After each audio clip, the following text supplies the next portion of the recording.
మంచిది. దేవునికి మహిమ కలుగును గాక. దూరాన సమీపాన వింటున్న వారికి, అలాగే చేరువచ్చిన మీ అందరికీ, యూట్యూబ్లో చూసి విన్న వారికి కూడా, వింటున్న వారికి నా హృదయపూర్వక వందనాలు.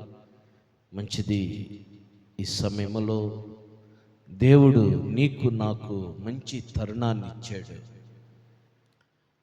గత 7 నెలలంతటి కూడా కాచి కాపాడి 8వ నెలలో మనల్ని ప్రవేశపెట్టాడు. 8వ నెలలో 1వ తారీఖు కూడా అయిపోయింది. 2వ తారీఖు కూడా మధ్యాహ్నం అయిపోతుంది. రోజులు గడిచిపోతూ ఉన్నాయి. కానీ మనం మాత్రము మనమేం చేస్తున్నాము? ఎక్కడున్న వారము అక్కడే ఆగిపోతున్నాం. రోజులు మాత్రం పరిగెత్తుతున్నాయి. సరే, ఈరోజు ఈ మధ్యాహ్న కాలంలో దేవుడు నాతో మాట్లాడాలని ఎంతమంది అయితే ప్రభువుని వేడుకొని వచ్చి ఉన్నారో మీ కుడి హస్తాలు పైకెత్తండి. దేవుడు మీతో మాట్లాడతానికి సిద్ధంగా ఉన్నాడు. ప్రభువా, నువ్వు నిజంగా నాతో మాట్లాడయ్యా ఈ దినమని అడిగి వచ్చిన వారందరితో దేవుడు మాట్లాడతానికి సిద్ధంగా ఉన్నాడు. అలానే దూరాన సమీపాన ఈ యంత్ర శబ్దంతో వింటున్న వారితో కూడా మాట్లాడబోతూ ఉన్నాడు. యూట్యూబ్లో చూస్తూ వింటున్న వారితో కూడా దేవుడు మాట్లాడబోతూ ఉన్నాడు. హల్లెలూయా! ఆయన మాట్లాడే దేవుడు. ఆయన మాట్లాడే దేవుడు. మనల్ని ఆయన మాటలతో మనల్ని బలపరిచే దేవుడు. ఆయన మాటల ద్వారా మనల్ని స్థిరపరిచేవాడు దేవుడు. భూమి ఆకాశములు స్థిరం అయిన కాకంటే భూమి ఆకాశములు స్థిరపడ్డాయి. మరి నువ్వు నేను పెద్ద విషయం కాదు కదా? చెప్పు హల్లెలూయా, హల్లెలూయా. మంచిది. ఈ సమయంలో దేవుని యొక్క వాక్యాన్ని మనం ధ్యానం చేద్దాం. మన మూల వాక్యం కొరింథీయులకు రాసిన మొదటి పత్రిక. కొరింథీయులకు రాసిన మొదటి పత్రికలో 1వ అధ్యాయము 8వ వచనం మన మూల వాక్యం. మన ప్రభువైన యేసుక్రీస్తు దినమందు మీరు నిరపరాధై ఉన్నట్లు అంతము వరకు ఆయన మిమ్మల్ని స్థిరపరచును. చూడండి, ఈ వాక్యము ఈరోజు నీతో, నాతో, వినుచున్న వారితో, అందరితో ఈ వాక్యము మాట్లాడబోతున్నాడు దేవుడు. వాక్యమే దేవుడై ఉన్నాడు కదా? ఈ వాక్యము నీతో మాట్లాడేటప్పుడు నువ్వు రిసీవింగ్ చేసుకోవాలా. ఎలా తెలుసా? ఎంత రిసీవ్ చేసుకుంటావో. చిన్న ఎగ్జాంపుల్ చెబుతున్నా. రిసీవింగ్ ఎలా చేసుకుంటావో, పంపు కాడికి వెళ్ళి పైపుతో నీళ్లు పట్టుకునేటప్పుడు పైపు వదులుతావు కదా, ట్యాప్ వదిలినప్పుడు నువ్వు నీళ్ళకి ఎత్తుకెళ్తావు కదా. ఏం ఎత్తుకెళ్తావు? నీళ్ళకి బకెట్ కానీ, బొంగ కానీ, డేషా కానీ, బింది కానీ, ఏదైతే తీసుకెళ్తావో నీళ్లు పోకుండా చక్కగా పట్టుకుంటావు కదా. అశ్రద్ధగా పట్టుకుంటావా? అటబెట్టి కాదు కదా, కరెక్ట్గా పడేటట్టుగానే పట్టుకుంటావు. అట్టా కరెక్ట్గా ఈ వాక్యము నీ హృదయంలోకి వెళ్ళే విధంగా నువ్వు వినాలా. వాక్యం మీద మనసు పెట్టాలా. మరొకసారి ఈ మాట చదువమ్మా. ఈ మాట చదువు మరొకసారి. ప్రభువైన యేసుక్రీస్తు దినమందు నువ్వు నిరపరాధి అయ్యున్నట్లు, అంతేనా? అంతము వరకు ఆయన స్థిరపరచును. నిరపరాధిగా నువ్వు ఉండాలని అంతము వరకు నిన్ను స్థిరపరుస్తానన్నాడు. అంతము వరకు. ఎవరి అంతము? ఈ భూమి ఆకాశముల అంతము వరకా? ఎవరు అంతము అమ్మా? ఎవరు అంతం చెప్పండి?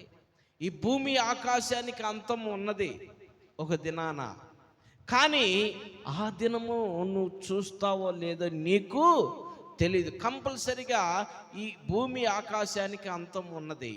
కానీ ఆ దినం నువ్వు చూస్తావో లేదో తెలియదు, అంటే నువ్వు ఉంటావో లేదో తెలియదు. కనుక నీవు అంతము వరకు, నీ అంతము వరకు స్థిరముగా నిన్ను ఉంచుతానన్నాడు. స్థిరముగా నువ్వు ఉండాలంటే 9వ వచనం చదవమ్మా. మన ప్రభువైన యేసుక్రీస్తు ఆయన తన కుమారుడిని సహవాసమునకు నిన్ను పిలిచిన దేవుడు నమ్మదగిన వాడు. హల్లెలూయా చెప్పండి, హల్లెలూయా. ఇక్కడ మిమ్మును అని ఉంది, కానీ నేను అంటున్నాను నిన్ను పిలిచిన దేవుడు నమ్మదగిన వాడు. నిన్ను పిలిచిన దేవుడు దేనితో అంట? యేసుక్రీస్తు ప్రభుల వారితో నువ్వు సహవాసము చేయటానికి. ఎప్పుడు వరకో తెలుసా? నీ అంతము వరకు. నిన్ను పిలిచినటువంటి దేవుడు నమ్మదగిన వాడు. కానీ నీవు ఆలోచన చేసుకో, నువ్వు కరెక్టా? నిన్ను పిలిచిన దేవుడు నమ్మదగిన వాడు.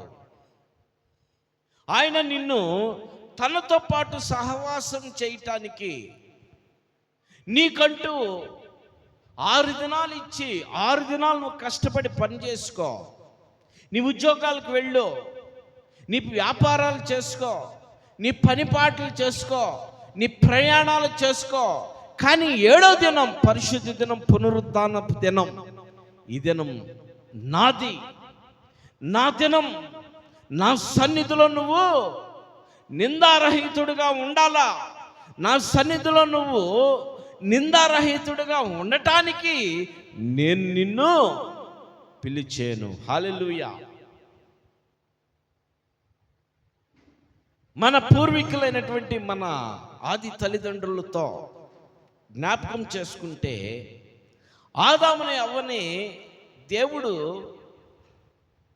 కలుగు చేసి, పిల్లరా, దేవుడు వాళ్ళని నేల మట్టితో తీసుకొని మనిషిని చేసి జీవాత్మను ఊది నరుడుగా ఒంటరిగా ఉండటం మంచిది కాదని సాటి అయిన సహాయాన్ని ఇచ్చి దేవుడు ఆయనను పిలిచి, ఇదిగో ఈ ఏదెను అంతా కూడా మీరు అనుభవించండి, కానీ ఆ చెట్టు పండు తినొద్దని వాళ్ళని పిలిచి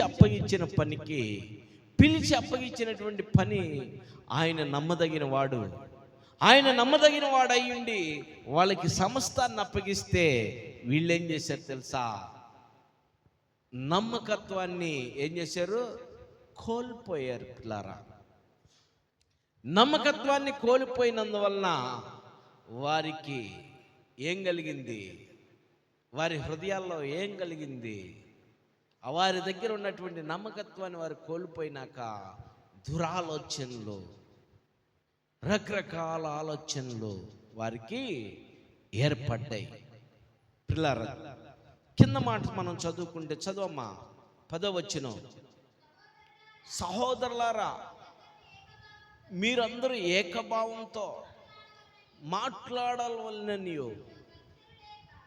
మీలో ఏం ఉండకూడదంట? కక్షలో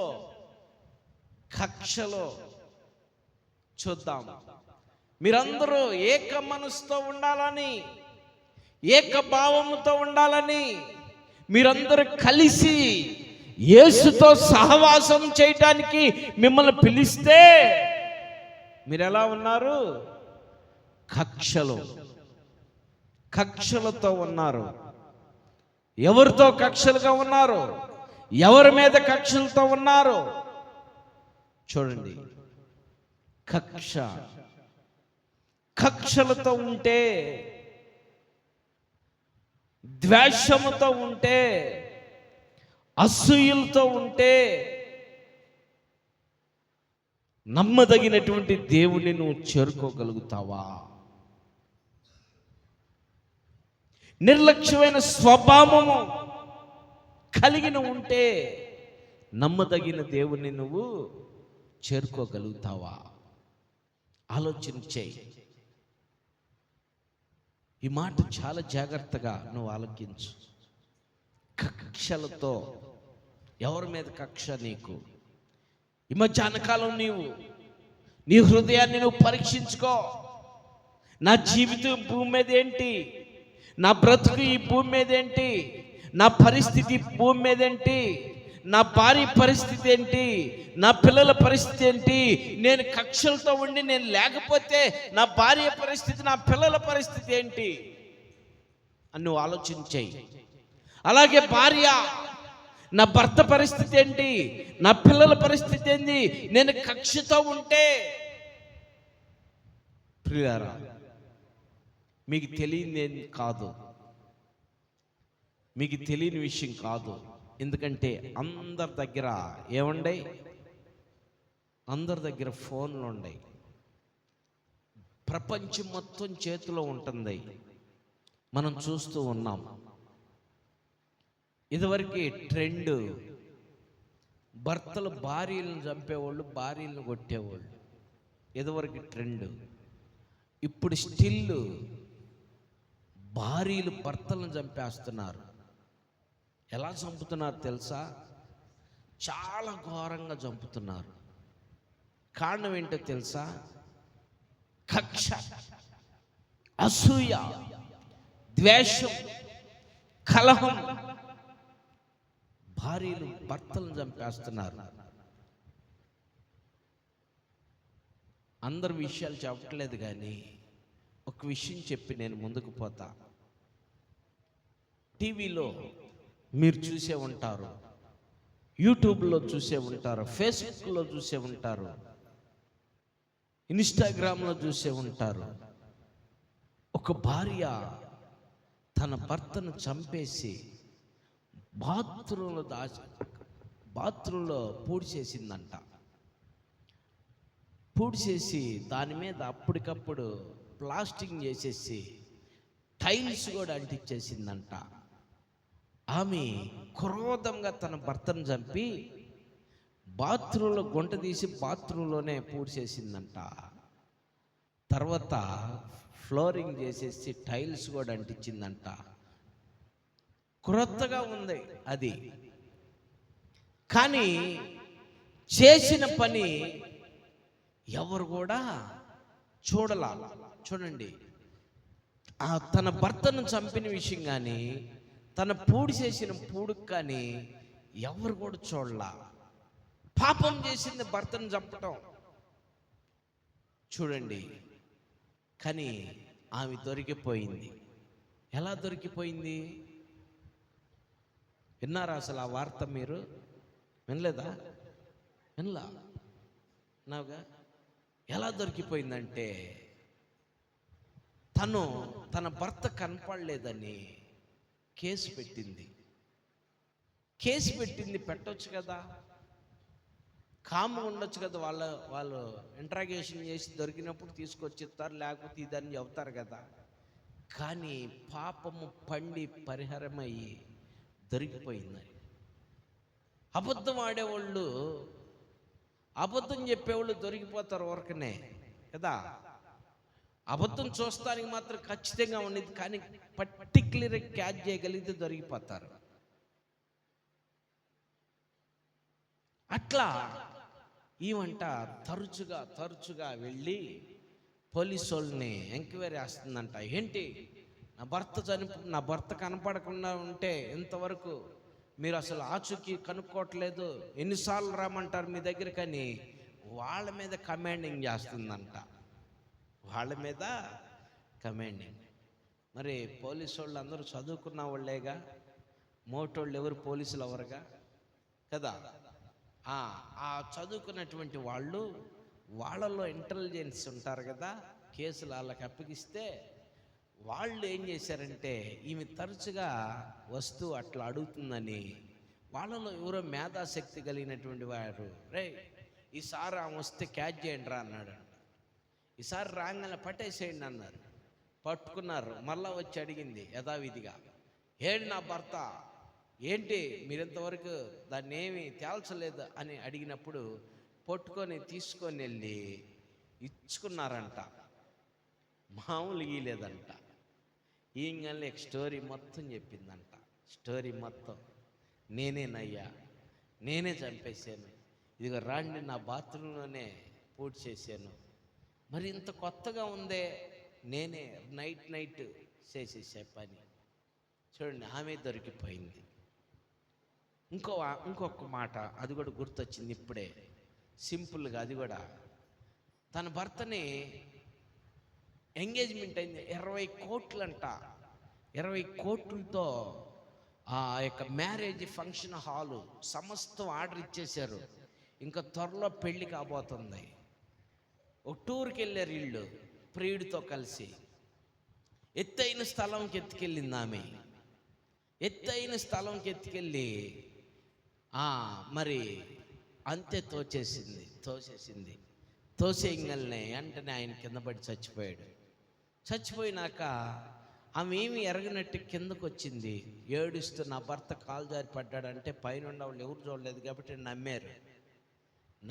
ఎట్లా ఈ కేసుని ఎలా ఛేదించాలా అని చెప్పేసి వాళ్ళు ఆలోచన చేస్తూ ఉంటే ఈమె ఏడుతూ కొంచెం అక్కడ వాళ్ళ ముందు ఏడుస్తూ ఉంటే వాళ్ళని అడిగిందంట, నా భర్త పరిస్థితి ఏందయ్యా అని. అమ్మా, నీ భర్త అదృష్టవంతుడు, నువ్వు అదృష్టవంతురాలు. మరి ఏ దేవుడికి మొరపెట్టావో తెలియదు కానీ నువ్వు అదృష్టవంతురాలువి. నీ భర్త కొనుపురుతో ఉన్నాడు, కాలు జారి పడలేదంట, ఎవరు నెట్టేశారంట. మరి అక్కడ ఎవరెవరు ఉన్నారు, నెట్టెత్తే పడ్డాడంట అని. మరి అక్కడ ఎవరెవరు ఉన్నారమ్మా అనగానే వెంటనే ఆమె గుట్టకలు మింగేసి, కాదు కాలు జారి పడ్డాడు, కాదు ఎవరు నెట్టలేదు, అక్కడ ఎవరు లేరు అని ఇక టెన్షన్ ఏమిలో స్టార్ట్ అయిందంట. నెట్టేస్తే పడ్డాడు అని చెప్పారంట ఎవరో అక్కడ. ఈజీగా ఓరకట్ట అట్టనంగానే వెంటనే ఈమె భయపడిపోయింది. వాస్తవంగా ఆయన చనిపోయే ఉన్నాడు. ఆయన ఊరికి గేమ్ అలా ఆడాడు. ఎవరో నెట్టేస్తే పడిపోయారని చెప్పాడు మాకు, కొనుపురుతో ఉన్నాడు అనగానే చాలు బయటపడిపోయింది. ఏమి ఆమెను పట్టుకొని ఊరేగింపు కూడా చేశారనుకో. చదువుతున్నా దినాలు ఎలా ఉన్నాయి చాలా. నేను ఎందుకు చెప్పానంటారు ఈ మాట? నిద్రపోతున్న వాళ్ళందరూ ఒకసారి హల్లెలూయా చెప్పండి. హల్లెలూయా.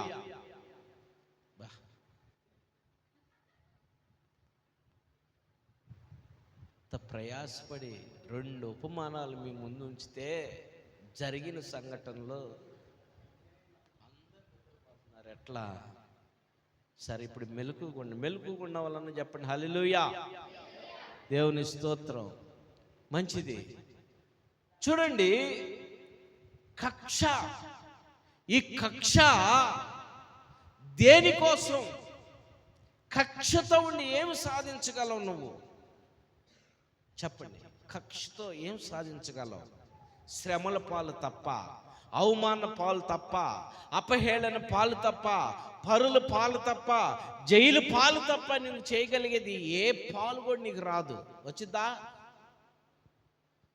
దీవెన పాలు కానీ మేలు పాలు కానీ ఏ పాలు కూడా నీకు రాదు కక్ష వల్ల. కక్షతో నువ్వేం సాధించగలవు?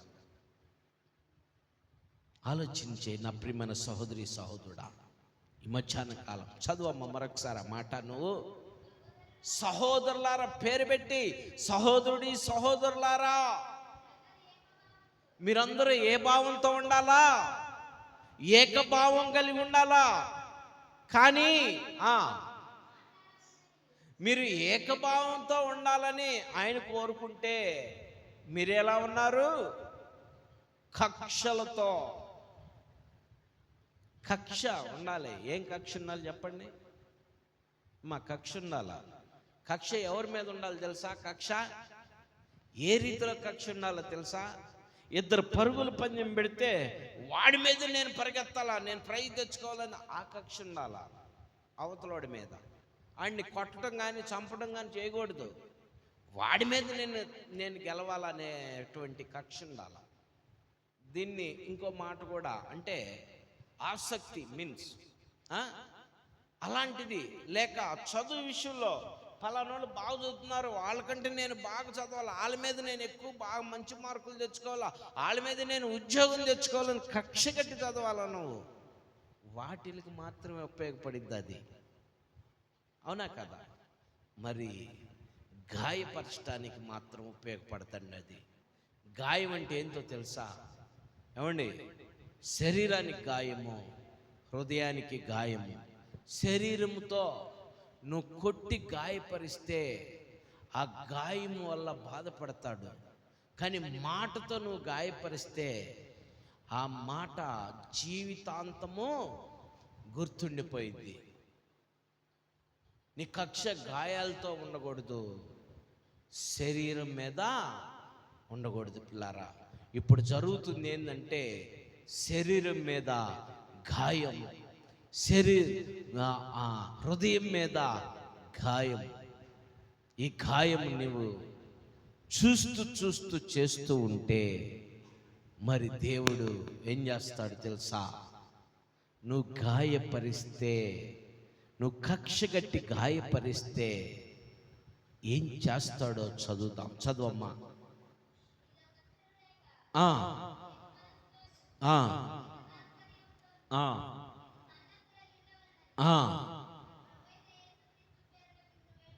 వేడుకొనుచున్నాను నా సహోదరులారా, మీకు కలహములు కలవని మిమ్మల్ని గూర్చి అమ్మా నాకు తెలియవచ్చెను. మీలో ఒకడు నేను పౌలు వాడును, నేను అపోలు వాడును, నేను చెప్పుకొనుచున్నారని నా తాత్పర్యము. క్రీస్తు విభజింపబడి ఉన్నాడా? చాలమ్మా, చాలు, మళ్ళా అక్కడే ఉండా. చూడండి, కలహము, కక్ష వేరు, కలహము వేరు. అవునా కాదా? అదేందయ్యా రెండు ఒకటేగా అనే వాళ్ళు చేతులు ఎత్తండి. కక్ష వేరు, కలహం వేరు. నువ్వెత్తావా చెయ్య? రైట్. కలహం వేరు, కక్ష వేరు. ఏంటి చెప్పండి? కలహం వేరు, కక్ష వేరు. Very good. కక్ష కట్టి ఇంట్లోనే ఉంటాం, కలహంతో వెళ్ళి తగాది పెట్టుకొని కొట్టుకుంటాం. అంతేనా? కలహంతో ఉంటే ఆడ దొరుకుతాడు, ఆడ దొరికింది, ఆడ దొరుకుతాడు, ఆడ దొరుకుతుంది, ముందుకు వెళ్ళిపోతామే. కక్ష అనుకో, ఇంట్లో ఉండి బయటికి రాము. ఎట్టయినా తిట్టాలా, ఎట్టయినా కొట్టాలా, ఎట్టయినా అవమానించాలా, ఈ ప్లాన్లో ఉంటాం. కానీ బయటికి రాము. కలహం అంటే అది కాదు, ముందుకెళ్ళటమే. ఇప్పుడు ఆలోచించేయండి, ఎంతమంది కలహాలతో ఉన్నాం మనం, ఎంతమంది కలహాలతో ఉన్నాం. ఇక్కడ ఏమన్నారు తెలుసా?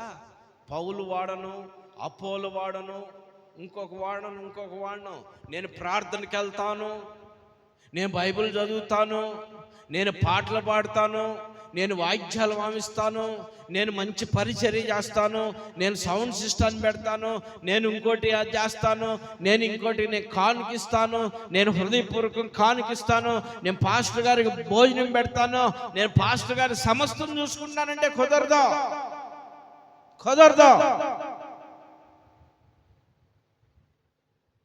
విభజన ఇవన్నీ.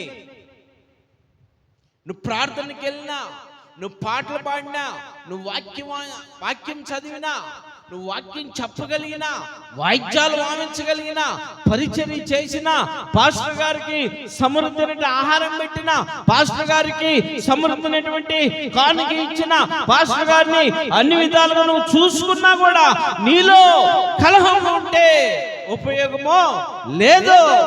ఎందుకంటే తెలుసా? నువ్వు వర్ధిల్లవు. కారణం ఏంటో తెలుసా? ఈ కలహము నిన్నేం చేస్తుంది తెలుసా? నిన్ను ఎదగనీయట్లేదు. ఈ కలహం ఏం చేస్తుంది తెలుసా? నిన్ను ఆశీర్వాదకరంగా నిన్ను ముందుకు పానీయట్లేదు. ఈ కలహం ఏం చేస్తుందో తెలుసా? నువ్వు సంపాదన అది పరుల పాలైపోయే విధముగా, నువ్వు అనుభవించే విధముగా లేకుండా అయిపోతుంది నీ పరిస్థితి. కారణం ఏంటో తెలుసా? కలహం.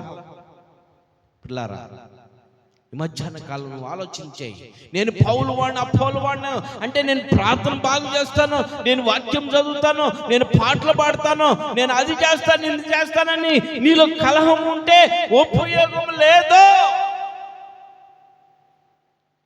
ఇక్కడ క్రీస్తు విభజింపబడు అంటే క్రీస్తు, యేసుక్రీస్తు అమెరికా వాడు, యేసుక్రీస్తు ఆస్ట్రేలియా వాడు, యేసుక్రీస్తు జెరూసలేం వాడు, యేసుక్రీస్తు ఇంగ్లాండ్ వాడు, యేసుక్రీస్తు ఫ్రాన్స్ దేశం, యేసుక్రీస్తు పాకిస్తాన్ వాడు, యేసుక్రీస్తు ఇండియా వాడు, యేసుక్రీస్తు శ్రీలంక వాడు. నాకు తెలిసిన దేశాలే చెప్పింది, మనకు తెలియకుండా 270 దేశాలు ఉన్నాయంట. ఆ పేర్లు కూడా తెలియదు మనకి. కాకపోతే మనం ఏం చేస్తాం తెలుసా, అన్ని తెలుసు అన్నట్టు ఉంటాం. ఏమి తెలియదు మనకి. మనకు తెలిసిన మహా ఉంటే 10 దేశాలు మాత్రమే. 270 దేశాలు ఉన్నాయి, వాటి పేర్లు కూడా మనకు తెలియదు పిల్లారా. కానీ మనలో ఏముంది? కలహం, కక్షి. యేసుక్రీస్తు మావాడలే, యేసుక్రీస్తు మా పెద్దనాన్నలే, యేసుక్రీస్తు మా తాతయ్యలే, యేసుక్రీస్తు మా బాబాయలే, యేసుక్రీస్తు మా తాతలే అంటే కుదరదు. యేసుక్రీస్తు అందరికీ ప్రభువు. హల్లెలూయా. యేసుక్రీస్తు అందరికీ ప్రభువు. యేసుక్రీస్తు అందరి కోసం, సర్వ మానవుల కోసం ఆయన ప్రాణం పెట్టి తిరిగి లేచాడు. క్రైస్తవులకని కాదండి. నువ్వు అనుకుంటున్నామేమో నేను ప్రార్థనకి వెళ్తున్నాను, నేను పాటలు పాడతాను, నేను వాక్యం చదువుతాను, నా కోసమే కాదు, సర్వ మానవుల కోసం, ఈ భూప్రపంచంలో ఉన్న సర్వ మానవుల కొరకు ఆయన ప్రాణం పెట్టి తిరిగి లేచాడు. పిల్లారా, నువ్వు ప్రార్థనకు వెళ్ళినా, పాటలు పాడినా, వాక్యము చదివినా, పరిచర్య చేసినా నీలో ఏముండకూడదు? కక్ష ఉండకూడదు, కలహం ఉండకూడదు. అది ఉన్నట్లయితే నీ కుటుంబము వర్ధిల్లదు, నీ కుటుంబము వర్ధిల్లదు, నీ బిడ్డలు వర్ధిల్లరు, నీ భార్య వర్ధిల్లదు, నీ భర్త వర్ధిల్లడు, నీ తోబుట్టువులు వర్ధిల్లరు. దేనికో తెలుసా? కక్ష నీలో ఉండి కలహము నీలో ఉంటే. కలహము కలిగినటువంటి మనసులో ప్రతి చిన్నదానికి కూడా గొడవ పెట్టుకోవాలనే చూస్తూ ఉంటారు కదా. మా ఊర్లో ఒక ఆమె ఉంది,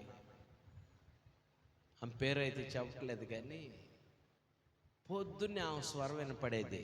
పాపం ఆమె ఇప్పుడు లేదు, చనిపోయింది. పొద్దున్నే ఆమె స్వరం వినపడేది. ఎందుకంటే ఎవరు పక్కింటోళ్ళు ఊరక చీపురు అట్టేస్తే చాలు ఆమె మీద రకరకాలుగా దాడి చేసేసేది. ఆమె దాడి అంటే దేంతో తెలుసా? నోటితో దాడి చేసేది. రకరకాల బూతులు తిట్టేది, రకరకాల బూతులు. పిల్లరా, ఆమె చనిపోయిందిలే. ఆమె పేరేందో తెలుసా? ఆమె ఎవరో చెప్పను కానీ ఆమె పేరు మాత్రం సంతోషం. కానీ ఆమె నోరు తెరిస్తే భయంకరమైనటువంటి బూతులు అన్నమాట. ప్రభు కృపను బట్టి ఆమె దేవుని నమ్ముకొని మారు మనసు పొంది బాప్తిజం పొంది చనిపోయిందిలే. తీర్పు మాత్రం మనం తీర్చలేము. దేవుడు ఎవరి క్రియలను బట్టి వారికి తీర్పునిస్తాడు. చూడండి పిల్లారా, కలహము నీలో ఉంటే ఏ చిన్న అవకాశం దొరికిద్దా గొడవ పెట్టుకుందాం అనే చూస్తా ఉన్నావు. ఆ కలహం అయినటువంటి అపవాది నిన్ను ఏం చేస్తూ ఉంటుంది? తోడుతూ ఉండిద్ది, తవ్వుతూ ఉంటుంది నిన్ను. నా ప్రియమైన దేవుని బిడ్డలారా, వాక్యంలోకి వెళ్తున్నా. ఇప్పుడు మన ఆదాముని మనం జ్ఞాపకం చేసుకున్నాం. ఆదాముని పిలిచినటువంటి దేవుడు నమ్మదగిన వాడు. కానీ ఆదాము అవ మాత్రం నమ్మదగిన వారు కాలేకపోయారు. కారణం ఏంటో తెలుసా? దేవుని మాటని వాళ్ళు ఏం చేశారు? ధిక్కరించారు. కారణం ఏంటో తెలుసా? తినొద్దన్న పొడిని తిన్నారు వాళ్ళు. అందుకే వాళ్ళు ఈ లోకంలోకి ఏం తీసుకొచ్చారు? పాపాన్ని తీసుకొచ్చారు. ఏమేం పాపం తెలుసా? కక్ష, కలహం. ఇప్పుడు ఆ పాపాన్ని తీసుకొచ్చినటువంటి వారు మొదటగా వారి బిడ్డల్లో నుంచే మళ్ళీ అది బయటకు వచ్చింది. వాళ్ళ కుమారులు కయ్యూను ఏబేలు. కయ్యూనికి దేవుడు పొలాన్ని అప్పగిచ్చేశాడు. ఏబేలుకి దేవుడు ఏం చేశాడు? పశువులు ఇచ్చాడు. వీరిద్దరికి వీళ్ళ హృదయాలు తెలుసుకుంటానికి ఓ పరీక్ష పెట్టాడు దేవుడు. నీకు కూడా రోజు పెడుతున్నాడు పరీక్ష. నీ హృదయాన్ని తెలుసుకుంటానికి, నీ ఉద్దేశాలు తెలుసుకుంటానికి, నీ మనసును తెలుసుకుంటానికి నీకు కూడా పరీక్ష పెడుతూ ఉన్నాడు. ఆదివారం వస్తే పరీక్ష నీకు, శుక్రవారం వస్తే పరీక్ష. శుక్రవారం ఉపవాస కూడిక ఉంది, ఆదివారం ఆరాధన కూడిక ఉంది. శుక్రవారం నువ్వు పనికి వెళ్ళాలనే చూస్తావు, సరే పనికి వెళ్ళావనుకో సంపాదించుకుంటానికి చూస్తావు, సంపాదించుకున్నావు అనుకో శుక్రవారం ఉపవాస కూడికి వెళ్ళి నా కుటుంబం కొరకు, నా బిడ్డల కొరకు, నా భార్య కొరకు, నా భర్త కొరకు, నా అన్నదమ్ముల కొరకు, నా తల్లిదండ్రుల కొరకు నేను ప్రార్థన చేసుకోవాలనేటువంటి విషయం నీకు తెలిసి కూడా నువ్వేం చేస్తావు తెలుసా? అవిధేయతగా పడిపోతావు. ఆదాములు చేసిన తప్పు అదే. తెలుసు నీకు శుక్రవారం వచ్చి ఉపవాస కూడికలో ప్రార్థన చేయాలి. ఎవరి కోసం చేయాలి ప్రార్థన? ఎవరికి వాళ్ళ కోసం, ఎవరి కుటుంబాల వారి కోసం. వాళ్ళ కుటుంబం కోసం చేసుకోవాలా, తన భార్య తన ఇద్దరు బిడ్డల కోసం చేసుకోవాలి. ఆయన ఎవరైనా రవి తన భార్య కోసం, తన ఇద్దరు బిడ్డల కోసం చేసుకోవాలా. తన భార్య తన భర్త కోసం, తన బిడ్డల ఇద్దరు కోసం చేసుకోవాలా. వాళ్ళకి తెలుసు అది కదా. అలానే ఆలోచన చేయి.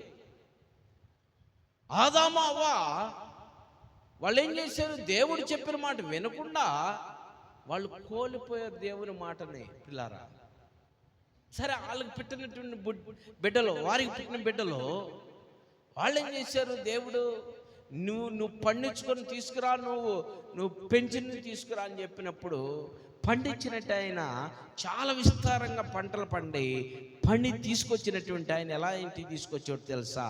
అయిష్టంగా తెచ్చాడు, అవిధేయతగా తెచ్చాడు. అయిష్టంగా తెచ్చాడు, అవిధేయతగా తెచ్చాడు. అయిష్టంగా ఏంటంటే ఏం తీసుకెళ్దాంలే, అయ్యో పడ్డాయి, రాలి పడ్డాయి తీసుకెళ్తే పోయిద్ది, చెట్టు మీద ఎందుకో రాలి పడ్డాయి తీసుకెళ్దాం అనుకున్నాడు, చెట్టు ఎందుకని. అవిధేయత, అయిష్టంగా అది అవిధేయత. ఆ రాలి పడ్డ వాటిల్లో కూడా మంచిది తీసుకురావచ్చుగా, తీసుకురాలి. అవిధేయత ఏంది? కుళ్ళిపోయినాయి, డాగు పడ్డాయి తీసుకొచ్చాడు కదా. కానీ ఈయన కూడా తీసుకొచ్చాడు, ఇష్టంగా తెచ్చాడు, ఇష్టంగా హృదయపూర్వకంగా తెచ్చాడు. తీసుకొచ్చి బలర్పణ చేస్తే మరి ఇచ్చినటువంటి వాడు మార్కులు వేయాల.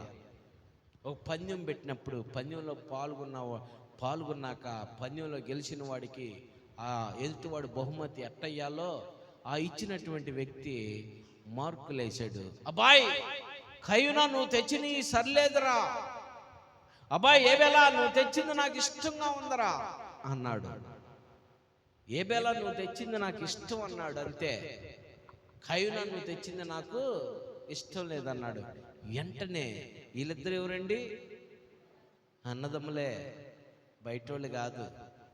ఒక పేగు పుట్టిన బిడ్డలో, ముందు వెనక పుట్టిన బిడ్డలో, సొంత ఇంట్లో వాళ్ళే, ప్రారంభంలో ఉన్నటువంటి వారే. వెంటనే అన్నకేం కలిగింది?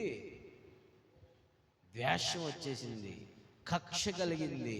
వెంటనే కలహం అవటానికి చూశాడు, కలహంలో పడ్డాడు. కక్ష కలిగింది, ద్వేషం కలిగింది, కలహపడ్డాడు. వెంటనే కనపడ్డాడు, చంపేయటానికి సిద్ధపడ్డాడు. చంపేసేసాడు. ఎవరు చంపింది? అన్నే, తమ్ముడిని చంపేశాడు. కారణం ఏంటో తెలుసా? పందెం పెట్టినోడు నీ బాగలేదురా అన్నాడు. అంతే. తమ్ముడు ఏమనలా, తనకిచ్చింది తీసుకొచ్చి ఇచ్చాడు, పందెంలో గెలిచాడు. అంతే. ఇలాంటి పందెం ఇంకొకడు పెట్టాడు. ఎవరో తెలుసా మీకు? బైబిల్ గ్రంథంలో ఎవరమ్మా? ఎవరు చెప్పారు? ఏం పేరు చెప్పారు? నాకు అర్థం కాల. ఇలాంటి పందెం ఒకడు పెట్టాడు. ఏం పందెం చెప్పమంటారా? ఎన్నోసార్లు చెప్పా మీకు. సరే చదువుతున్నా, ఇప్పుడు వినండి. లేకపోతే రాసి పెట్టుకుని గుర్తుంటుంది. ఇలాంటి పందెం ఫిలిష్తీన్లో ఉన్నటువంటి గొలియాతును చూసి సౌలు పందెం పెట్టాడు. ఆ ఫిలిష్తీయుడైనటువంటి గొల్యాతుని చంపగలిగినటువంటి వ్యక్తి ఎవడన్నా ఉంటే వాడికి నా రాజ్యంలో అర్ధరాజ్యం ఇస్తాను, నా కుమార్తెల్లో నా కుమార్తెనిచ్చి పెళ్లి చేస్తానన్నాడు. నా రాజ్యంలో అర్ధరాజ్యం, ముఖ్యమంత్రి అయితే ఉప ముఖ్యమంత్రి లాగా ఇస్తానన్నాడు, ప్రకటన చేశాడు. అలాగే వాళ్ళ కుమార్తెనిచ్చి పెళ్లి చేస్తానన్నాడు. సరే, ఆ నోట పడి దావీదుకి అందింది ఆ మాట. దావీదు చూస్తేనేమో బాలుడు. సరే, దావీదుకి ఏం బలం ఉందంటే దేవుని యొక్క బలం ఉంది, సింహాన్ని చీల్చేసిన బలం ఉంది, ఎలుకబంటిని చీల్చేసిన బలం ఉంది. అలాంటి బలం కలిగినటువంటి దేవుడు ఆయనకు తోడున్నాడు అనేటువంటి బలం ఆయనకు ఉంది. సరే, ఆ మాట విని ఇదేందో బాగుంది, అసలు ఈ పందెం సంగతి అటు పెట్టు, ముందు అసలు ఆడిని చంపడానికి సిద్ధపడాలా, వాడు పెద్ద లెక్కే ఉంది మనకి అన్నట్టుగా ఎదుర్కొన్నాడు. ఎదుర్కోగానే అందరూ దావీదుని హేళన చేశారు. అందరూ దావీదుని ఏం చేశారు? హేళన చేశారు.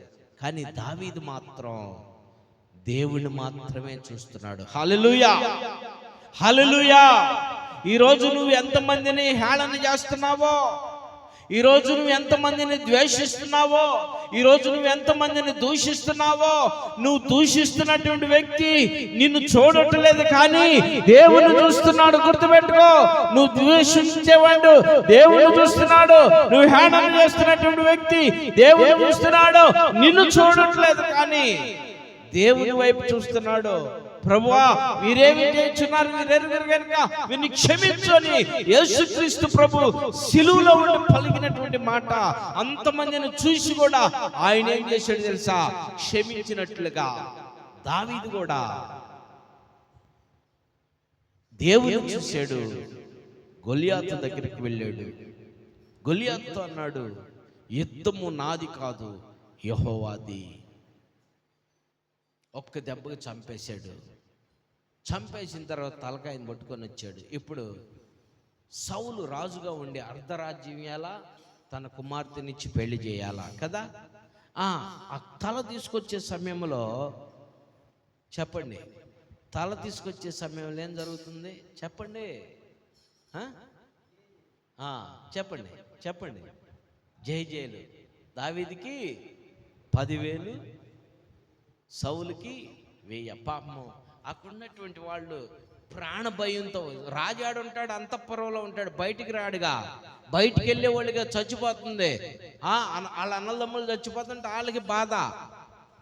దావీదుకి ఏముంది? క్షమించండి, సౌలుకి ఏముంది? రాజు లోపలే ఉంటాడు, బయటికి రాడు కదా, వెళ్ళినోళ్ళుగా చచ్చిపోయేది. కానీ ఆ సైన్యం కోసం పోరాడి గెలిచినటువంటి దావీదుకి ఏం చేశాడు? అమ్మయ్యా, ఇక మనల్ని బ్రతికించాడయ్యా, వీడి బాధ ఇక మనకు ఉండదు, వీడు చంపేసేందుకు అబ్బా గొప్పడయ్యా, ఈ 10,000 అయ్యా అన్నట్టు అక్కడ ఉన్నటువంటి వాళ్ళు కృతజ్ఞతగా జైలు కొట్టారు. ఏం పని చేయనటువంటి సౌలుకు మాత్రం 1000 చెప్పారు, దావీదుకి 10,000 చెప్పారు. చెప్పింది ఎవరు? దావీదుకి కూడా తెలియదు పాపం, వాళ్ళు ఎవరో చెప్పిన వాళ్ళు ఎవరో కూడా దావీదుకి కూడా తెలియదు. మీకు అర్థం అవటానికి ఇంకో మాట చెప్తా. కొన్ని కార్యక్రమాలు మనం చేస్తున్నా కూడా మనకి ఏం జరుగుతున్నా కూడా తెలియదు. జనాలు మన గురించి అంత మంచి చెప్పినా అంత చెడు చెప్పినా జనాలు మాత్రం ఎలా ఉంటారు? ఆడిపోసుకుంటూనే ఉంటారు కదా. ఎట్లా ఈ సౌలు ఏం చేశాడు తెలుసా? ఆడిపోసుకున్నాడు. ఎవరి మీద? దావీదు మీద. ఒరే, నేను రాజునైతే నాకు 1000, ఈడేందిరా ఈడికి 10,000 అంటున్నారని ఇక అన్న వాళ్ళని ఎవరు ఏమనలా. పగబట్టింది ఎవరి మీద? దావీదు మీద. పిల్లారా, అన్న వాళ్ళని అసలు ఏమనలా, పగబట్టింది మాత్రం దావీదు మీద. పిల్లారా, ఆలోచించే. ఇప్పుడు అన్న అయినా దేవుడు, ఇచ్చిన ఆయన దేవుడు, పగబట్టింది మాత్రం ఏబేల్ మీద. వెంటనే చంపేశాడు. పిల్లారా, ఆలోచించేయండి. కారణం ఏంటంటే కక్ష. ఈ కక్షతో నువ్వు ముందుకు వెళ్ళగలవా? నువ్వు సెటిల్మెంట్ అవ్వగలవా? నువ్వు అభివృద్ధి చెందగలవా? నువ్వు గృహం కట్టుకోగలవా? నీ ఆశలు చాలా ఉన్నాయి. నేను ఒక కారు కొనాలి, నేను ఒక బైక్ కొనాలి, నేను నా కుమారుడికి మంచిగా వివాహం చేయాలి, నా కుమార్తెకి మంచి వివాహం చేయాలి, నా కుమారుడికి మంచి దండ కొనిపించాలి అనే ఆలోచనతో నువ్వు ఉంటావు. కానీ ఎవరో ఏదో అన్నారని నువ్వు కక్ష కట్టుకొని ఉంటే నువ్వు ముందుకు వెళ్ళగలవా? ఆలోచించే. ఇక్కడ వెళ్తావేమో, కానీ దేవుని దగ్గరకు మాత్రము నువ్వు వెళ్ళలేవు. దేవుని రాజ్యంలోకి మాత్రం నువ్వు వెళ్ళలేవు. నా ప్రియమైన దేవుని బిడ్డలారా, ఈరోజు ఈ వాక్యము ద్వారా నీ మనోనేత్రాలు తెరవబడటానికి మాత్రమే దేవుడు నీతో మాట్లాడుతున్నాడు. ఎవరి మీద నీ కక్ష? ఎవరి మీద నీ కలహం? ఆలోచన చేసుకో. నీకు నువ్వు ఆలోచన చేసుకో. బయటపడాల్సిన అవసరం లేదు. నీ అంతర ఆత్మతో నువ్వు మాట్లాడుకొని, ఇంతవరకు నేను కక్షతో ఉన్నాను, ఇంతవరకు నేను కలహంతో ఉన్నాను, ఈ రోజు నుండి నేను ఈ కక్ష నాలో నుండి తొలగిపోవాలా, ఈ కలహం నాలో ఉండి తొలగిపోవాలా, నేను పరిశుద్ధుడిగా జీవించాలా, నేను పరిశుద్ధురాలుగా జీవించాలా. ఎందుకో తెలుసా? నువ్వు బలలో చేయవైపోతున్నావు. నువ్వు బలలో చేయవైపోతున్నావు. నువ్వు నీలో కలహము, ఈ కక్ష నీలో ఉంటే నువ్వు బలలో చేయవేసిన అయోగ్యముగా అయింది, యోగ్యముగా కాదు. అందుకని అయోగ్యముగా బలలో చేయవేసిన వారు ఏమవుతారు? రోగులైపోతారు, నిద్రించుచున్నారు అని వాక్యం తెలియపరుస్తూ ఉంది. పిల్లారా, నువ్వు రోగి అయిపోకూడదు, నువ్వు నిద్రించకూడదు. అంటే నువ్వు యోగ్యము కలిగి ఉండాలా. అప్పుడు నువ్వు యోగ్యుడిగా, యోగ్యురాలుగా దేవుని సన్నిధిలో ఉండగలిగితే, ఇప్పుడు చదువమ్మా 8వ వచనం. మన ప్రభువైన యేసుక్రీస్తు దినమందు మిమ్మల్ని ఇప్పుడు ఈ కక్షలో, కలహంలో నీలో నుండి తొలగిపోతే నువ్వు ఎలా ఉంటావు? నిరపరాధిగా ఉంటావు. నిరపరాధి అంటే నీలో ఏ దోషం లేనట్టు, ఏ పాపము లేనట్టు, ఏ అపవిత్రత లేనట్టు, ఏ దుష్కార్యము లేనట్టు నువ్వు నిరపరాధిగా ఉంటే ఆయన రాజ్యానికి నువ్వు వారసుడిగా, వారసురాలుగా ఉంటావు. నువ్వు నిరపరాధిగా ఉంటే నీ కుటుంబం వర్ధిల్లుద్ది. నువ్వు నిరపరాధిగా ఉంటే నీ బిడ్డలు భోజనపు పళ్ళ చుట్టూ ఒలీవ మొక్కల వలె ఉంటారు. నా ప్రియమైన దేవుని బిడ్డలారా, ఒక్క మాట మీకు ఒక చిన్న సవాలుగా ఇస్తున్నాను. ఈ మాటను మీరు ఎలా తీసుకుంటారో జాగ్రత్తగా ఆలోచన చేయండి. ఎలా తీసుకుంటారో మంచిగా తీసుకోవాలని నేను ఆశపడుతున్నాను. ఇది మీకు ఒక చిన్న ప్రశ్న మీ ముందు విసురుతున్నాను.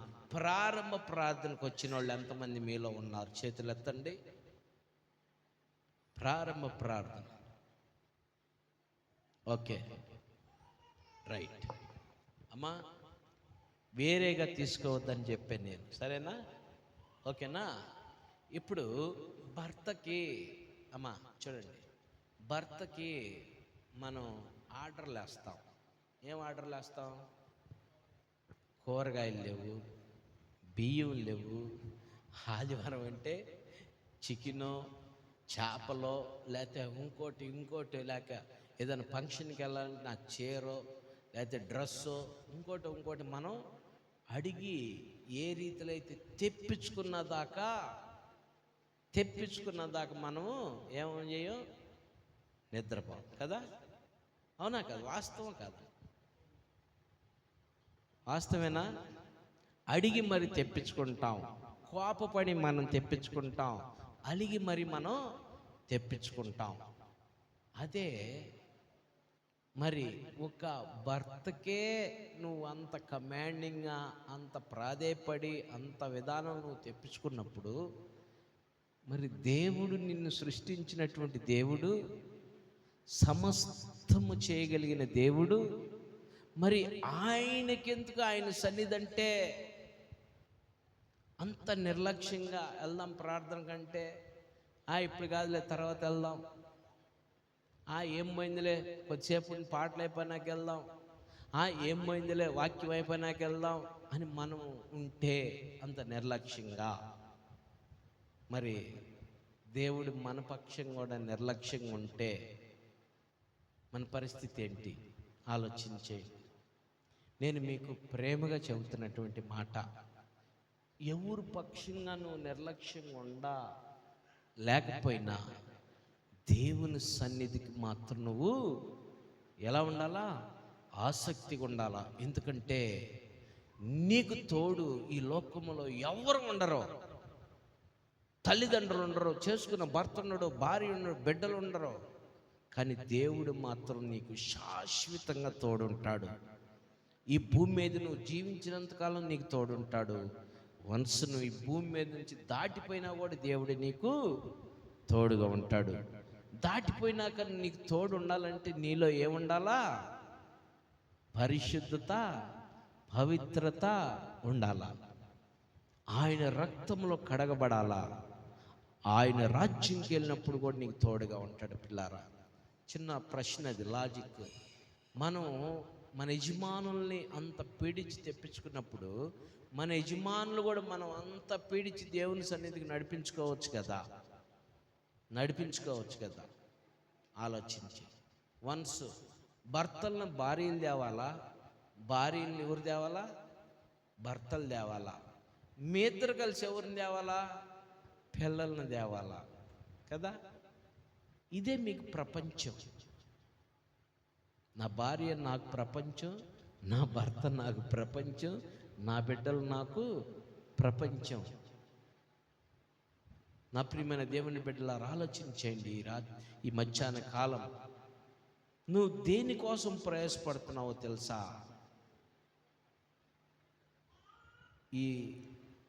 ఈ గుప్పిడి అన్నం కోసం, ఈ పొట్ట కోసం. ఈ పొట్ట నిండితే నీకు డేష పెట్టినా కూడా నాకు వద్దంటావు.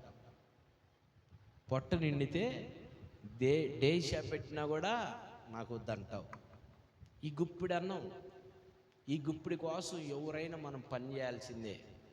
ముఖ్యమంత్రులు, ప్రధానమంత్రులు కూడా గుప్పిడి అన్నం కోసమే పనిచేస్తుంది. వాళ్ళ స్థాయి అది, మన స్థాయి ఇది. కనుక ఈ ప్రాణాన్ని దేవుడు కాపాడుతున్నప్పుడు, మరి కాపాడుతున్నటువంటి దేవునికి నువ్వెందుకు కృతజ్ఞత చెల్లించలేవు? మనుషులకు కృతజ్ఞత చెల్లిస్తావు.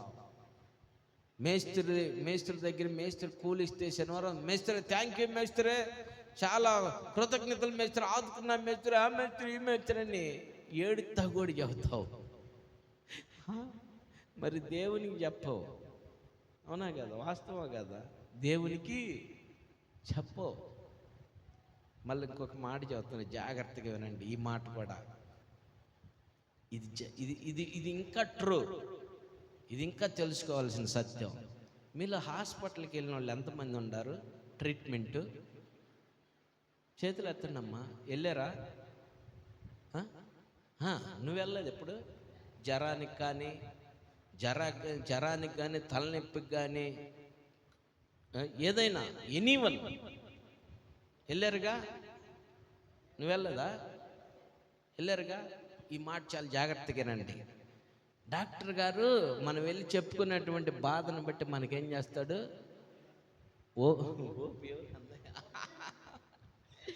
మందులు రాస్తాడు, మందులు రాసిస్తాడు. మందులు రాస్తే మందుల షాప్కి వెళ్ళి తెచ్చుకోమంటాడు. మనం మందుల షాప్కి వెళ్ళి తెచ్చుకుంటాం. తెచ్చుకున్నాక మళ్ళీ డాక్టర్ దగ్గరికి వెళ్తాం. డాక్టర్ దగ్గరికి వెళ్ళి ఏం చేస్తాం? అయ్యా, ఈ ట్యాబ్లెట్ ఎప్పుడు వేసుకోమంటావు? ఉదయం వేసుకోమంటావా? మధ్యాహ్నం వేసుకోమంటావా? రాత్రి వేసుకోమంటావు? ఎప్పుడు వేసుకోమంటావు? 10 మంది ఉండా, ఆ 10 మంది వెళ్ళిపోయినాక ఆ మాట కనుక్కుంటానికి ఆడే నిలబడతావు నువ్వు. అవునా కదా? డాక్టర్ దగ్గరికి 10 మంది అప్పుడు చూపించుకుంటానికి ఉండవాళ్ళు ఉండా, ఆ మందులు తెచ్చుకొని నీ చేతిలో ఉండా, నువ్వు ఆడే ఉండి ఆయన మాట విని వస్తావు. ఎందుకంటే ఏయిగొని టైంలో నువ్వు ఆ బెళ్ళేస్తే చచ్చిపోతావేమోనని భయం. అంతే కదా? ఏయిగొని టైంలో ఆ బెళ్ళేసి చచ్చిపోతావని భయం. ఆయన మాట తీసుకొనే వేయటానికి సిద్ధంగా ఉంటా. చూడు, నువ్వు 10 మంది జనం, చిన్న లాజిక్కే నేను చెప్పింది, 10 మంది జనం ఉండా నువ్వు అయిపోయేంత వరకు ఆయన దగ్గర ఆయన మధ్యాహ్నం వేసుకోపో అంటే చాలు, నీకు ఉదయం వేసుకోపో అంటే చాలు. ఎవరు? డాక్టర్. ఇక నువ్వు ఆనందంగా సంకలు కొట్టుకుంటా వచ్చా మధ్యాహ్నం వేసుకోమన్నాళ్ళే డాక్టర్ గారని హ్యాపీ అయిపోతావు. మరి డాక్టర్ల కంటే పరమ డాక్టర్ ఆయన, వైద్యుల కంటే పరమ వైద్యుడు. మాటతో కలుగు చేసినటువంటి భూమి మీద నుండి మందులు తయారవుతున్నాయి. ఆ తయారైనటువంటి మందులు నువ్వు నేను మనం వేసుకుంటున్నాం. మరి మందులు తయారు చేయగలిగినటువంటి శక్తినిచ్చినటువంటి దేవుడిని మాత్రం మనం ఏం చేస్తున్నాము? పడికాపులు కాయట్లా. అవునమ్మా, పడికాపులు కాయట్లా. దేవుని సన్నిధి ఎప్పుడు ప్రారంభిస్తాడు? నేను దేవుని సన్నిధికి ప్రారంభించగానే ఉండాలని ఈ మెట్ల కాడ మాత్రం పడికాపులు కాయట్లేదు, కానీ ఆ మెట్ల కాడ మాత్రం ఉదయం నుంచి సాయంత్రం వరకు పడికాపులు కాస్తా ఉంటాం. అర్థమైందా? ఈ మెట్ల కాడ, మందిరం కాడ ఉన్నటువంటి మెట్ల కాడ మాత్రం మనం పడికాపులుగా ఎప్పుడు పాస్టర్ గారు ప్రారంభిస్తాడే లోపలికి వెళ్ళాలని, కానీ ఆ మెట్ల కాడ మాత్రం రోజులు ఇప్పుడు కాదు, రేపు రండి రేపు వెళ్తావు, ఎల్లుండి రా అంటే ఎల్లుండి వెళ్తావు, అవతల ఎల్లుండి రా అంటే అవతల ఎల్లుండి వెళ్తావు. నీకున్న బాధను బట్టి ఆ డాక్టర్ మీద ఉన్నంత గురి డాక్టర్ల కంటే పరమ డాక్టర్ మీద నీకు గురి లేకపోతుంది. ఆలోచించేయి. ఈ మధ్యాహ్న కాలం నువ్వు డాక్టర్ మీద పెట్టిన గురి దేవుని మీద పెట్టగలిగితే నీ హృదయము తేలికైపోయింది. పిల్లారా, తేలికైపోయింది. నేను ముగించిపోతున్నాను, సమయం అయిపోయింది. చెప్పటానికి చాలా అంశం ఉంది, కానీ మిస్ అయిపోయాను నేను కూడా. టైం అయిపోయింది. చూడండి పిల్లారా, కలహము, కక్ష నీ జీవితంలో ఉన్నంతకాలం, నీ హృదయంలో ఉన్నంతకాలం నీ కుటుంబము ఎక్కిరాదు. నీ కుటుంబము ఎక్కిరాదు. ఎప్పుడైతే నువ్వు ఆ కలహాన్ని, ఆ కక్షని నీలో నుండి తొలగించుకుంటావో అప్పుడు నువ్వు వర్ధిల్లుతావు, అప్పుడు నువ్వు దీవించబడతావు, అప్పుడు నువ్వు ఆశీర్వదించబడతావు, అప్పుడు నువ్వు ఐశ్వర్యవంతుడు అవుతావు, అప్పుడు నువ్వు నీ కుటుంబము ఐశ్వర్యవంతులు అవుతారు, నీ బిడ్డలు ఉన్నత స్థితికి వెళ్తారు. నువ్వెక్కడ అడుగు పెట్టినా కూడా నువ్వు దీవించబడతావు. ఎందుకో తెలుసా? నీలో ఏమి లేదు, కక్ష లేదు, నీలో ఏమి లేదు, కలహం లేదు. ఈ మధ్యాహ్న కాలం నువ్వు ఆ స్థితిలో ఉండగలిగితే దేవుడిని దీవిస్తాడు. నిన్నేం చేస్తాడంట? ఆ మాట చదువమ్మా, మరొకసారి ఆ మాట చదువమ్మా, ఆ మాట చదువు. ముగించుకుందాం. 8వ వచనం. యేసుక్రీస్తు దినమందు, ఇది యేసుక్రీస్తు దినం, ఇది పునరుద్ధానపు దినం. ఈ దినములో నువ్వు ఎలా ఉండాలా? నిరపరాధులుగా ఉండాలా. నిరపరాధులుగా ఉండి అంతము వరకు, నువ్వు నిరపరాధులుగా ఉండగలిగితే అంతము వరకు నిన్ను స్థిరపరుస్తాడు. దేంట్లో స్థిరపరుస్తాడు? చెప్పండి. దేంట్లో స్థిరపరుస్తాడు? నీ కుటుంబ వ్యవస్థలో స్థిరపరుస్తాడు. నీ కుటుంబం బాగుంటుంది, నీ బిడ్డలో మంచి భవిష్యత్తు, నువ్వు ఉన్నత స్థితికి ఎదుగుతావు, నువ్వు అన్నిటిని అందుకోగలుగుతావు, అన్ని విధాలుగా ఆశీర్వదించబడతావు. ఇది కాకుండా నాకు ఇంకోటి కావాలన్న వాళ్ళు చేతులు ఎత్తండి, మీకు వెంటనే ఇచ్చేస్తాను నేను. చెప్పండి. ఇది కాకుండా నాకు ఇంకోటి కావాలయ్యా, నాకు విమానం కావాలంటే చెప్పండి, విమానం ఇచ్చేస్తాం. నాకు ట్రైన్ కావాలంటే చెప్పండి, ట్రైన్ ఇచ్చేస్తాం. విమానం ఇచ్చిన, ట్రైన్ ఇచ్చిన ఉపయోగం ఏముంది? నీ కుటుంబము ఎలా ఉండాలా? సంతోషంగా ఉండాలి. నీ కుటుంబం ఎలాగ ఉండాలా? హ్యాపీగా ఉండాలి. అప్పుడు నువ్వు పచ్చడి మెతుకులు తిన్నా కూడా ఆనందంగా జీవిస్తావు.